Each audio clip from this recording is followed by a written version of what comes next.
Millions of workers are about to lose their jobs, not because they failed, but because machines no longer need them. Across the world, entire industries are collapsing. Office jobs that once kept millions employed are now handled by invisible agents running silently in the background. Factories that once echoed with the sound of human hands now operate in silence, overseen only by robotic arms and autonomous systems that never get tired, never ask for breaks, never demand a paycheck. At first, people laughed it off. AI was just another tool, just another wave of automation.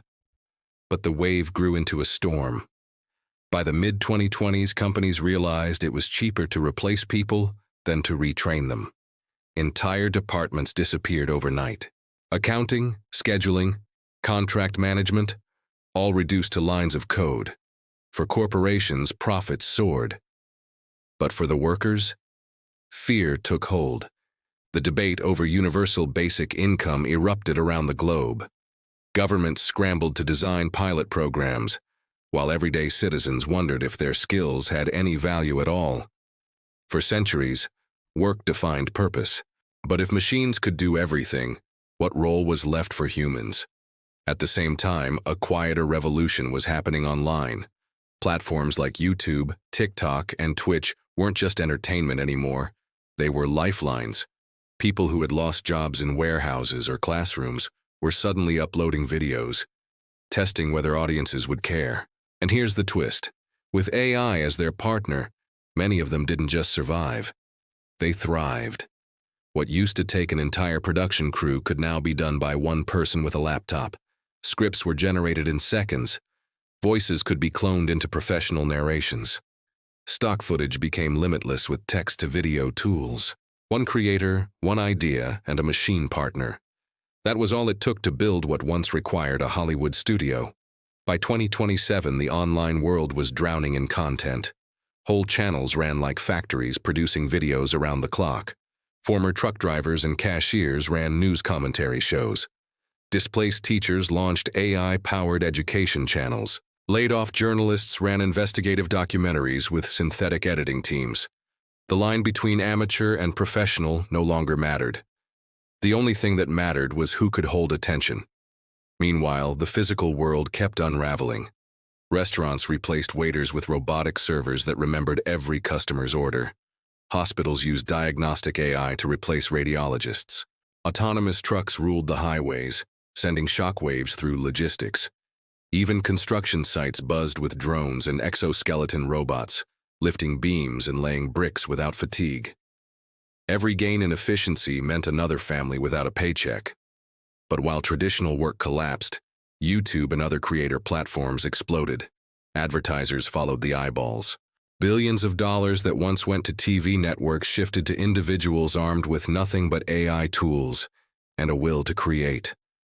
Audiences no longer cared about polished studio perfection. They wanted connection. They wanted raw stories, real faces, people who blended humanity with technology to deliver something the machines couldn't fake. Creators learned fast. Some built entire networks of channels, each run like a media empire with AI editing, AI voiceovers, and AI thumbnail design. Others leaned on their personality, using AI only to amplify their reach. Together, they built a new economy, a creator economy that dwarfed old industries. By 2028, more people earned their living creating content online than working in manufacturing. The shift was undeniable. Governments were still arguing about income safety nets, but creators were already writing their own paychecks. They weren't waiting for permission, they weren't asking for jobs, they were building them. This didn't mean the future was perfect. AI influencers, virtual beings designed by algorithms, began to dominate feeds. They were flawless, never aging, never missing an upload. Some fans followed them religiously, forming emotional attachments to personalities that never existed. Human creators faced a new challenge. How do you compete with something that is perfect?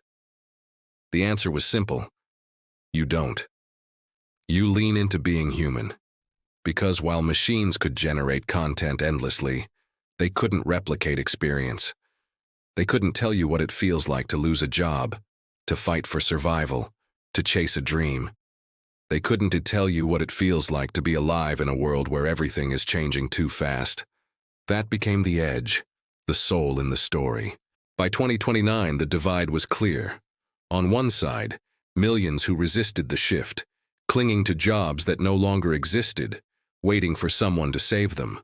On the other side, creators who embraced the machines, learned their rhythms, and built careers from the chaos. Some ran 10 channels at once. Some trained AI to mimic their style and upload while they slept. For the first time, an individual could run an empire from their bedroom. And then came 2030. By then, robots had fully taken over logistics, factories, and offices.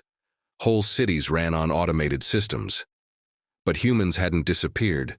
They had simply migrated. They had left the factory floor and walked onto digital stages. The economy of work had become the economy of attention. The truth is, the jobs weren't destroyed. They were stolen and remade. The paycheck no longer came from clocking in. It came from connecting with an audience. The employee was gone. The creator was born. This is the new reality. Corporations run on machines, but culture runs on people. And culture is where the money flows now. The future belongs not to those who wait for the old world to return, but to those who build the new world themselves. Robots may handle the work. AI may handle the production. But the voice, the story, the face people trust, that still belongs to humans willing to create. And in this age of automation, creation isn't just entertainment. It's survival. It's rebellion. It's the last job left worth doing.